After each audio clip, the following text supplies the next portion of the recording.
13th, 2014. And this is class on the Majjhima Nikaya. Okay, we'll start with paying homage to the Buddha 3 times.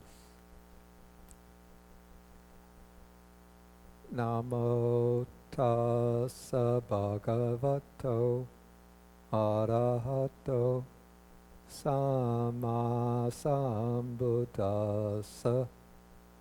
Namo tassa bhagavato arahato sama sambuddhassa.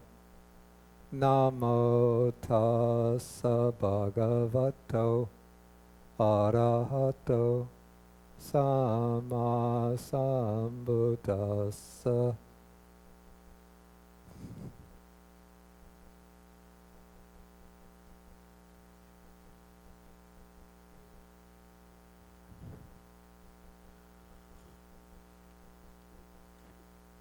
Okay, good morning, everybody.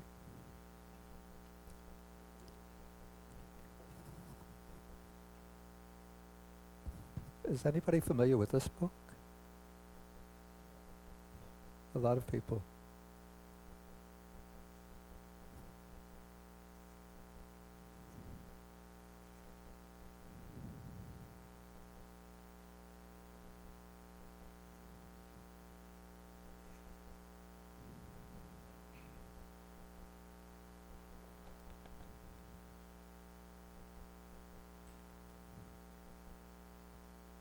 Right.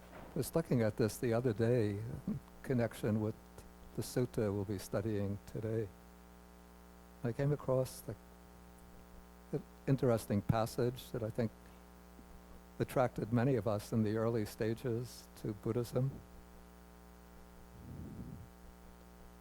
Among the founders of religions, the Buddha, then in brackets, if we are permitted to call him the founder of a religion, in the popular sense of the term, was the only teacher who did not claim to be other than a human being, pure and simple. Other teachers were either God or his incarnations in different forms, or inspired by him. The Buddha attributed all his realization, attainments, and achievements to human endeavor and human intelligence. He was so perfect in his humanness that he came to be regarded later almost as superhuman. Okay, then there's another book. I don't know how many people know this book. This is by Piyadasi Thera. It's called The Buddha's Ancient Path.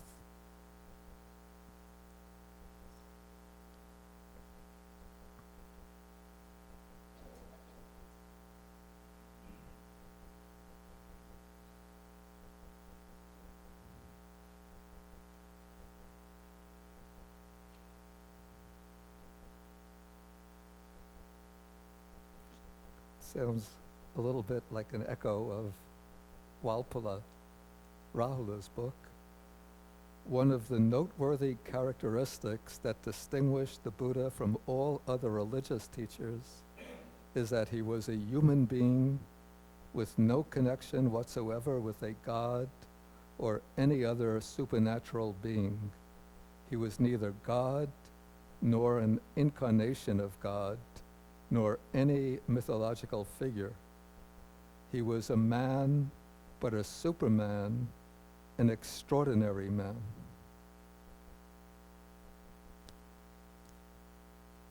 Okay, so this is a little bit of the background to the sutta we'll be taking today, which is called the Acchariya-abbhūta Sutta, the sutta on wonderful and marvelous qualities. So bear those passages in mind and we'll see what we can make out, how we could understand the present sutta. Okay, so this sutta begins on page 979. This is Sutta number 123, called Wonderful and Marvelous, starting on page 179. Okay, when the sutta begins, a number of monks are sitting in the assembly hall after their alms round and meal, and they're having a discussion, and they're saying it's wonderful, it is marvelous, how mighty and powerful is the Tathagata, for he is able to know about the Buddhas of the past who attained final Nibbana, who have broken out from the tangle of proliferation, who have broken the cycle, ended the round, and overcome all suffering. He's able to know about those blessed ones, what their birth or the social class was, what their names were, what their clans were, what their virtue was. Then the next is what their Dhamma was, which is interpreted to mean what their state of concentration was, what their wisdom was, what their attainments were, and what their liberation was like. And so, first thing, anything that strikes us, comparing this passage that starts here with what we read in these popular books on Buddhism from Walpola Rahula and Piyadasi Thera.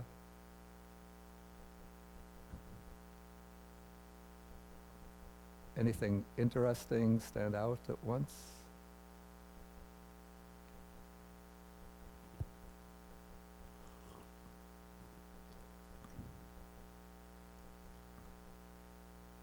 So the Buddha Gautama or Shakyamuni, he's able to know all of these things about the Buddhas of the past, their names, their social class, their lifespans, their virtue, their sila, their samadhi, their wisdom, their liberation.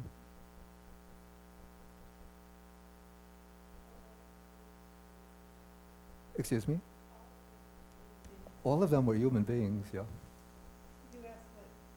But anything that strikes out as being rather curious or interesting. Richard?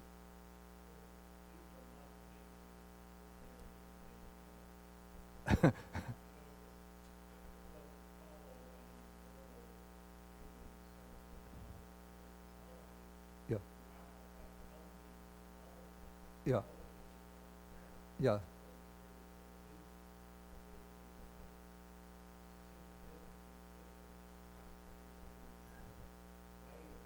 Mm. Yeah. Yeah, that's one thing. There's something else that struck me as interesting in this passage.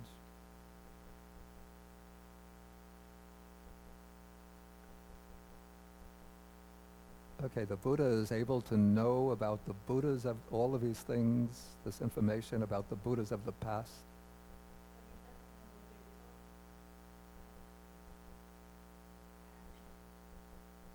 That's an interesting point. I wasn't thinking about that.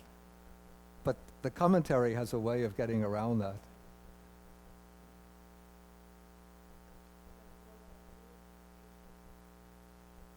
No, I wasn't thinking of that. Yeah. Okay, maybe I should say what I had in mind.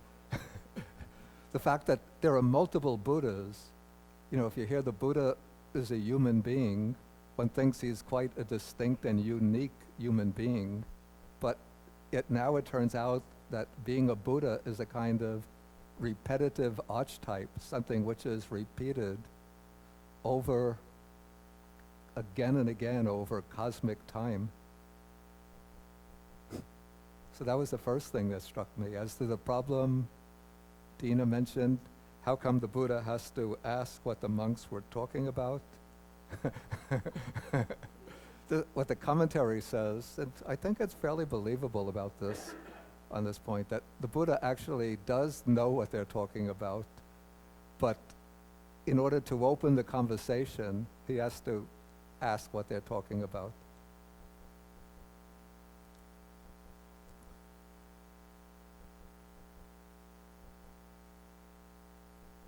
Okay, so this conversation is going on amongst the monks. Okay, then the Venerable Ananda tells the monks that the Tathagatas are wonderful and have wonderful qualities. They are marvelous and have marvelous qualities. Okay, then what happens, and this is a kind of very typical scene that we come across in the suttas, the Buddha, while the monks are in the assembly hall having a conversation, the Buddha is alone in his cottage. Then at a certain time, he emerges from his meditation. He goes to the assembly hall, and then he asks the monks, what is the conversation that you are having that was interrupted when I arrived? Okay, so then the monks report to the Buddha what went on in his absence. Okay, then the Buddha turns to the Venerable Ananda and he says, that being so, Ananda, explain more fully the Tathagata's wonderful and marvelous qualities.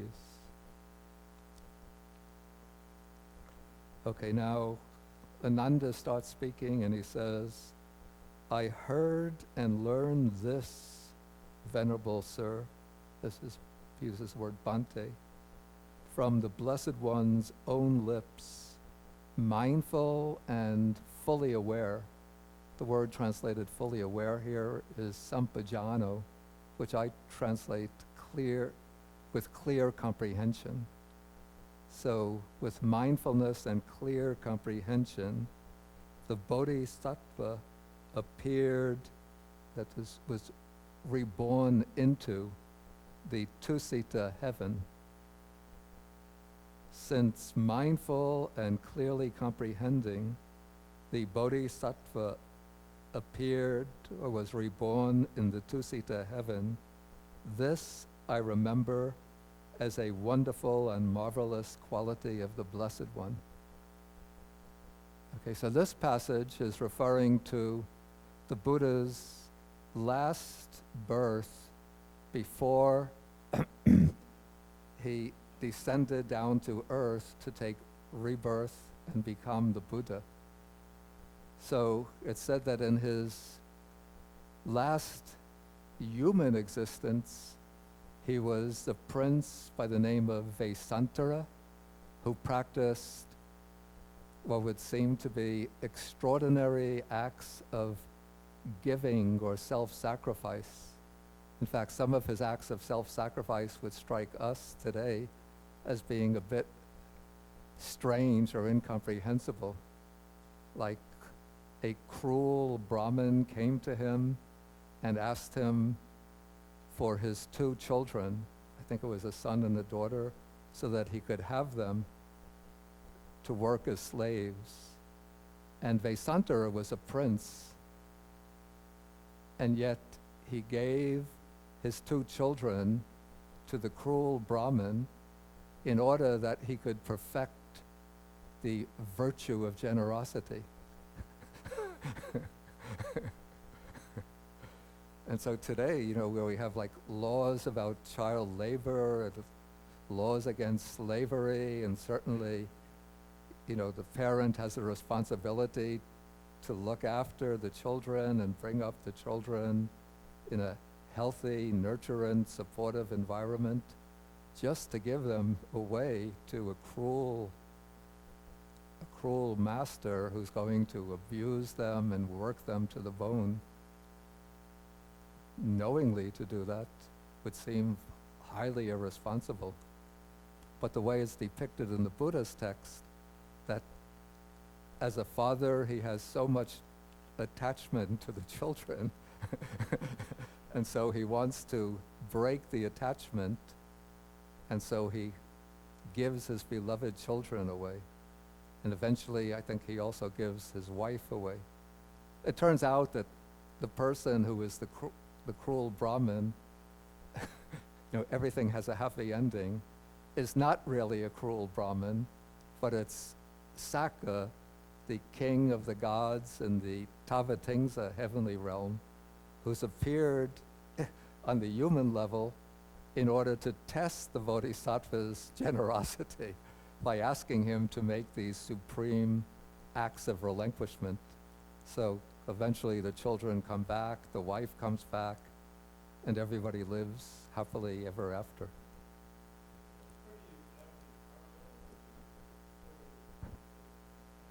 Actually, there is a very close parallel there.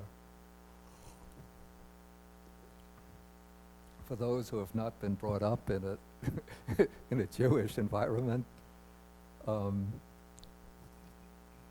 Abraham has decided to devote himself to the God.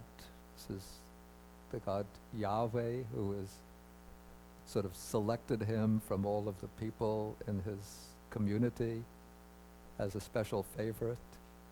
And then Yahweh, or God, wants to test the devotion, the dedication of Abraham. So he asks Abraham to make a sacrifice for him, and in fact to sacrifice his beloved son Isaac. And so Abraham, with great sorrow and reluctance and affliction, decides he has to fulfill the will of God, and so he brings Isaac to the place of sacrifice, and he lays him down on the sacrificial altar, and I think he has the knife or the sword up in the air, just about to kill him, when God tells him, "I was just testing you."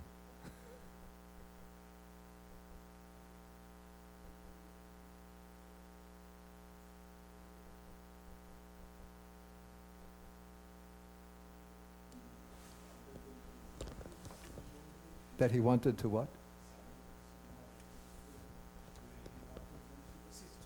In his old age. Oh, I think the Jataka story makes it quite clear that he's going to exploit them and abuse them. Yeah. It's not like a kindly old gentleman who needs some. Needs help, yeah. Okay, so anyway, after passing away from the human realm as king, as he becomes King Vesantara, then the Bodhisattva, through his practices as Vesantara, he fulfills the paramitas, or the supreme virtues, and then he takes rebirth into the Tusita heaven, which in the Buddha's cosmology is 1, 2, 3. It's the fourth heaven in the sense sphere. So at the lowest level, there is the heaven of the four divine kings, then something called the Yama heaven, which is never really spoken about very much in the Buddhist text. Then there's Tavatimsa heaven, which is presided over by Sakka, who is the sort of Buddhist metamorphosis of the Vedic deity Indra. And then above that is the Tusita heaven. And it's said that the Tusita heaven, that is supposed to be the abode of bodhisattvas before they pass away to take rebirth back into the human realm, where they'll achieve Buddhahood. And so in popular Buddhist belief, it's believed that now Maitreya or Maitreya is dwelling in the Tusita heaven, sort of accompanied by his retinue of deities, where he's teaching them the Dharma, and he is biding his time until the teaching of Gautama Buddha disappears from the earth. And then when conditions are ripe again, then Maitreya will pass away from the Tusita heaven and come into the human realm and achieve Buddhahood here as the Buddha Maitreya. Bhante, is it a prerequisite that the Dhamma has to disappear before the Buddha can come? Before another Buddha can come. Yeah, because otherwise there would be two Buddhas. Well, there won't be two Buddhas living at the same time, but there'll be one Buddha teaching while the teaching of another Buddha is in existence. No. Even after the Buddha passed away, and does the Dhamma itself have to disappear, or it has to? Yeah, it has to, because the function of a Buddha is to rediscover the Dhamma at a period, during a period when it's not known in the world.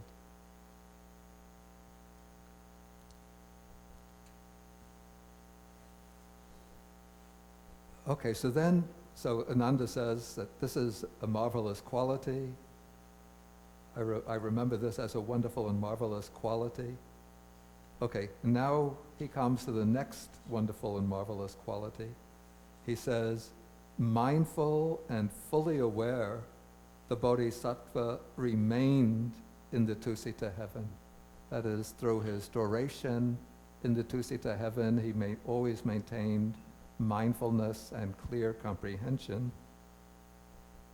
And he did so in paragraph 5, where he remained in the Tusita heaven for the whole of his lifespan. In a way, this seems almost self-evident, but the point is that in the human realm and in the animal realm, the lifespan of beings varies a lot. So as human beings, some human beings, almost as soon as they come out from the mother's womb, they die. So that being has a lifespan of maybe a day.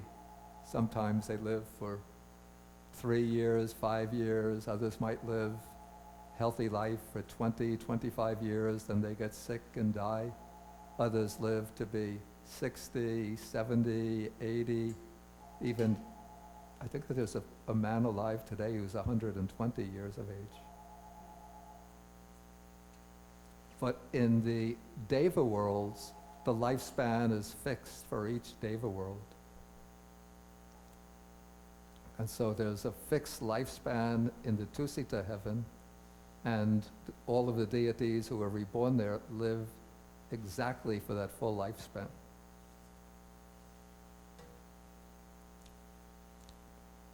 Okay, now in paragraph 6, I heard and learned this from the Blessed One's own lips, mindful and fully aware, the Bodhisattva passed away from the Tusita heaven and descended into his mother's womb. Okay, now remember, I hope I'm not being too ironic.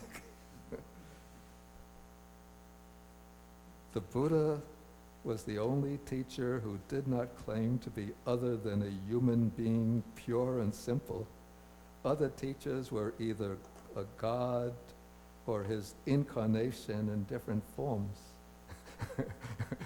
But here is the Buddha's text saying that the Buddha had been a god who passed away from the Deva world, passed away as a god, as in fact probably the chief god in the Tusita Deva world, and comes into the human realm.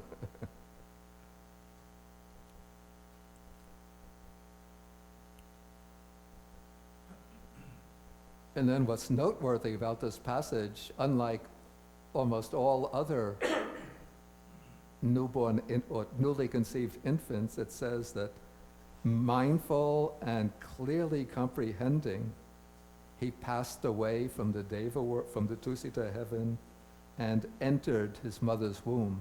In other words, his mindfulness and his clear comprehension had been so fully developed that when he takes conception in the womb, he still has mindfulness and clear comprehension.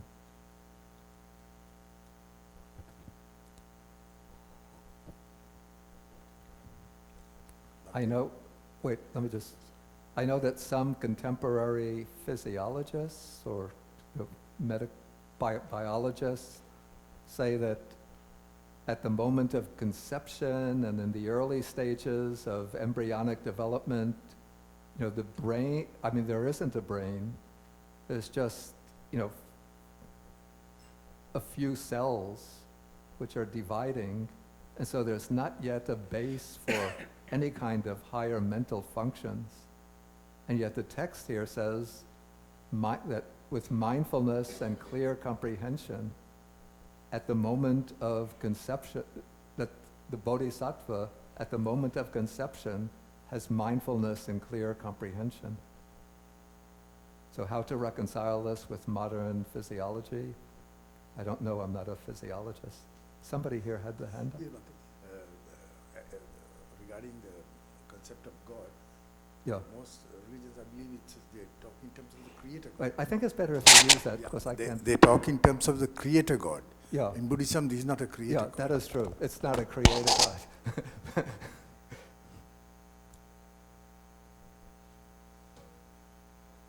Okay. So he, mindful and clearly comprehending, he descends into the mother's womb. Okay, then when the Bodhisattva passed away and descended into his mother's womb, then a great, immeasurable light appeared in the world, surpassing the splendor of the gods.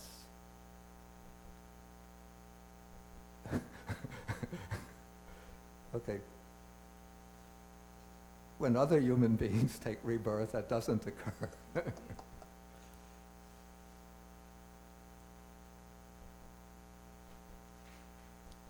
Okay, then when this measureless light appears in the world, then even in those, what's called the abysmal world interspaces of vacancy, gloom, and utter darkness, where the moon and sun cannot make their light prevail, there too that great immeasurable light appeared. Okay, what is being referred to here? Now, according to the early Buddhist cosmology, there are, in fact, it's interesting that the Buddhist cosmology speaks about world systems. It uses the expression in Pali, Chakavala.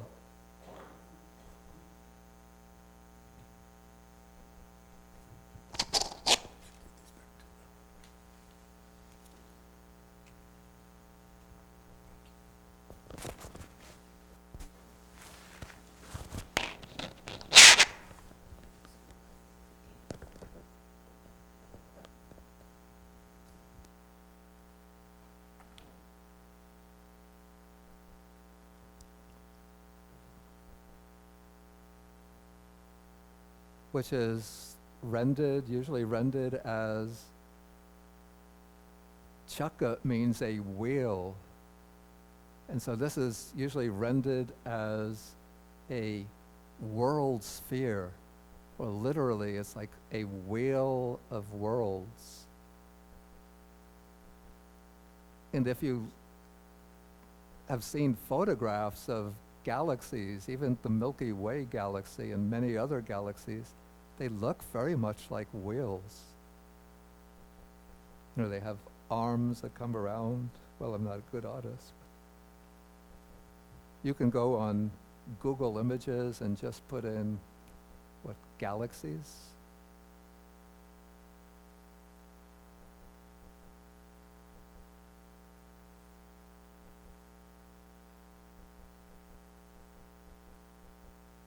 They look something like that. And each one of these lines is actually, this is just, it's not really a continuous line, but it's actually made up of billions of stars, which are suns.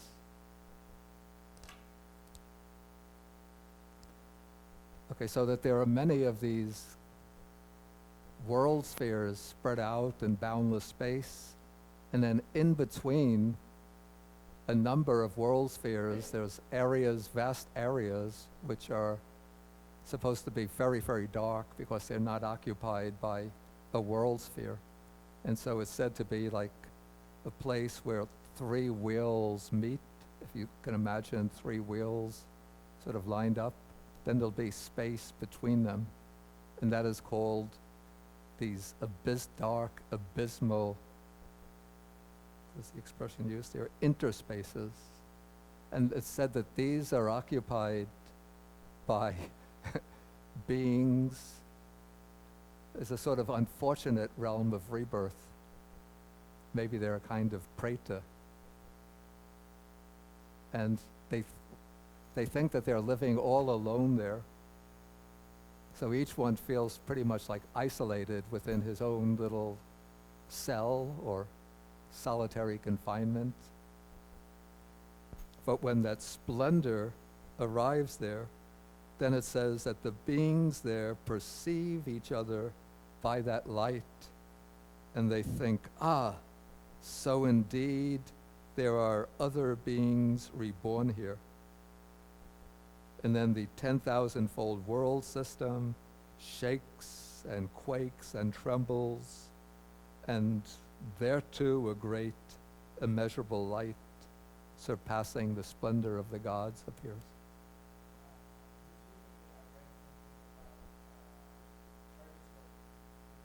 Yeah. Or what's called the hell realms? I think when they use the word purgatory, they're referring to what elsewhere we call, because all the hells in Buddhism are in a sense purgatories. Of course, there's no everlasting hell, but one gets reborn in the hell realm, undergoes a certain amount of affliction, and then one passes out when one exhausts that karma and takes rebirth elsewhere. I think that they might be regarded as a kind of hell realm, but I'm not sure. I'd have to do some, to look into that.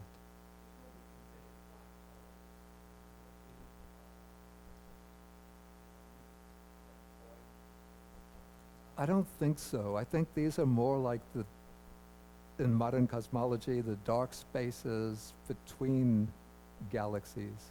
Of course, the black hole is supposed to be formed when a star explodes, that it sort of expands outward, but then the gravitational force, it starts to contract, and then the gravitational force builds up so much power that it sucks in everything, including light itself. So even light can't escape from the black hole, and so it registers as a completely black area.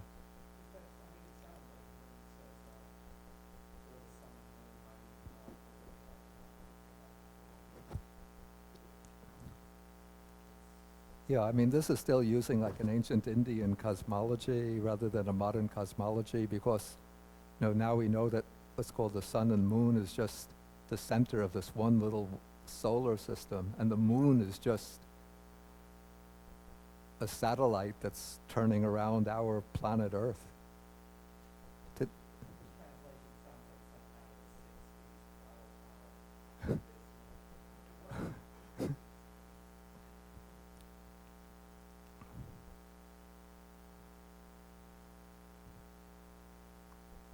Is somebody a student of astronomy here? Okay, if I say anything wrong about modern astronomy, then correct me. Okay, let us just continue. Now, I thought it's interesting that the previous two suttas are on emptiness, sort of reaching continually, deeper states of meditative and philosophical abstraction till there's almost nothing left. And now we come to all of these wonderfuls and marvels. A little bit, this is like the theme in Chinese Buddhism, what they call profound emptiness and marvelous existence. Is that the expression used? What is it in Chinese? You don't know that expression?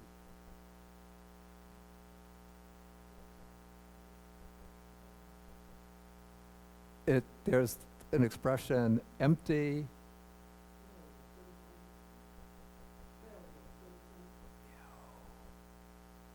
Miao yo, Jun Kong, right. Shouldn't it be the other way? Jun Kong Miao yo? It's the other way, is it? That's true emptiness, marvelous existence. So suttas 121, 122 seem to be dealing with true emptiness, and here we're dealing with miao yo, marvelous existence.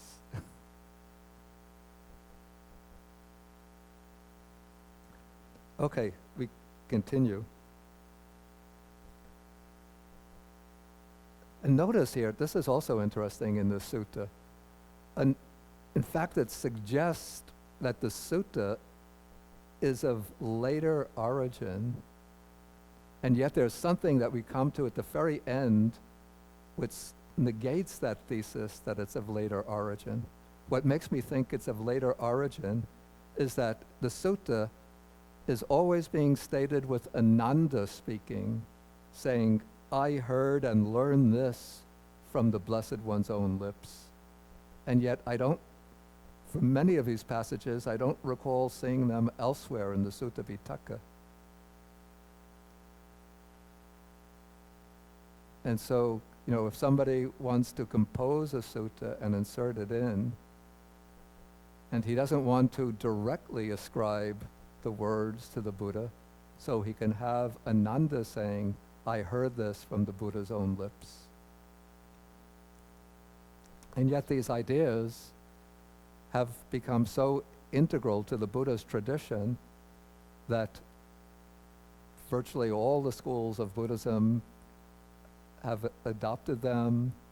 And whenever one sees in temples, for example in Sri Lanka, images of the different stages in the life of the Buddha, one will see these scenes illustrated.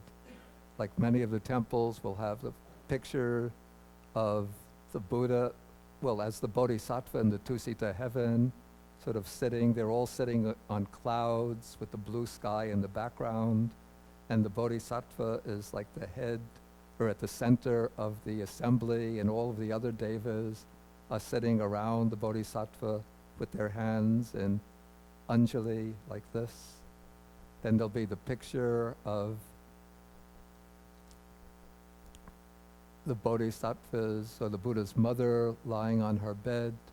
And the conception scene is usually represented by a white elephant with 6 tusks coming down sort of in a cloud and hovering above the belly of the mother.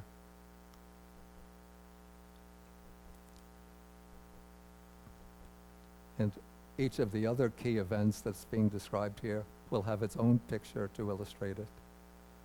Okay, it continues, when the Bodhisattva had entered into his mother's womb, then 4 young deities came to guard him at the 4 quarters, it's the 4 main directions, so that no humans or non-humans or anyone at all could harm the Bodhisattva or his mother. So these 4, according to the commentary, these 4 young deities are the 4 chief devas of the heaven of the 4 great kings. So the heaven of the 4 great kings is presided over by 4 deities. Each one is in charge of a particular one of the 4 directions, north, east, south, west. And each one is the chief of a particular class of beings. One of them is the chief of the Nagas, those are the dragon spirits. Another is the chief of the Yakshas, who are fierce demonic spirits. Another is the chief of the Gandharvas, who are depicted as celestial musicians. And the 4th is depicted as the chief of the Kumbhandas, who are kind of gnome-like being that's supposed to be guardians of hidden treasures.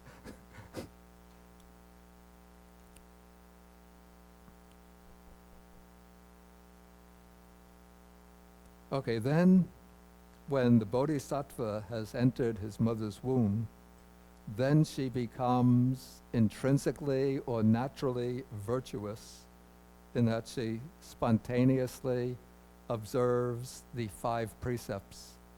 She doesn't kill living beings, doesn't steal, doesn't commit sexual misconduct, doesn't utter any false speech, and doesn't use intoxicants. And then not only does she abstain from sexual misconduct, but according to the next paragraph, she doesn't have any sensual thought concerning men and she becomes inaccessible to any man having a lustful mind. I guess the idea here is that once the bodhisattva is in her womb, then she doesn't have sexual relations, even with her husband, the king.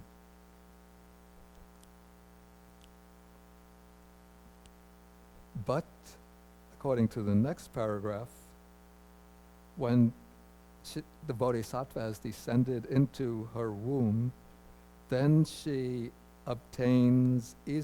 easily obtains the 5 objects of sensual pleasure and enjoys herself with them. That is, she doesn't indulge in sexual enjoyment, but she always has lovely sights to see, maybe gardens and flowers and the curtains of the palaces, fountains with nice colorful birds and other wild animals.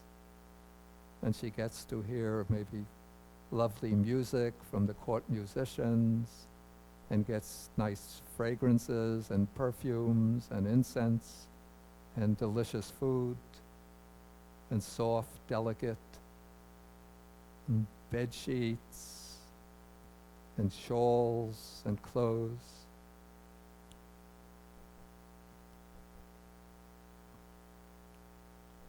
Then in paragraph 12, okay, she never gets sick when the bodhisattva is in her womb. And she always feels happy and joyful. But even more, she sees the bodhisattva inside her womb with all his limbs, lacking no faculty. And this is just like seeing a man with good eyesight takes a gem in his hand and can look at it and distinguish the different features of that gem. And so she's able, I guess through a kind of divine eye, to see the bodhisattva in her womb as he's undergoing the different stages of embryonic development.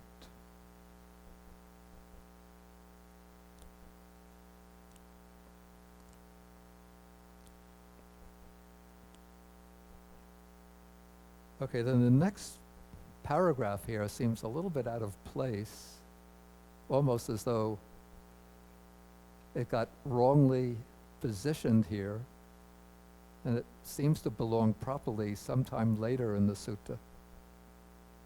Because so far we haven't come to the birth of the bodhisattva, and yet it says, 7 days after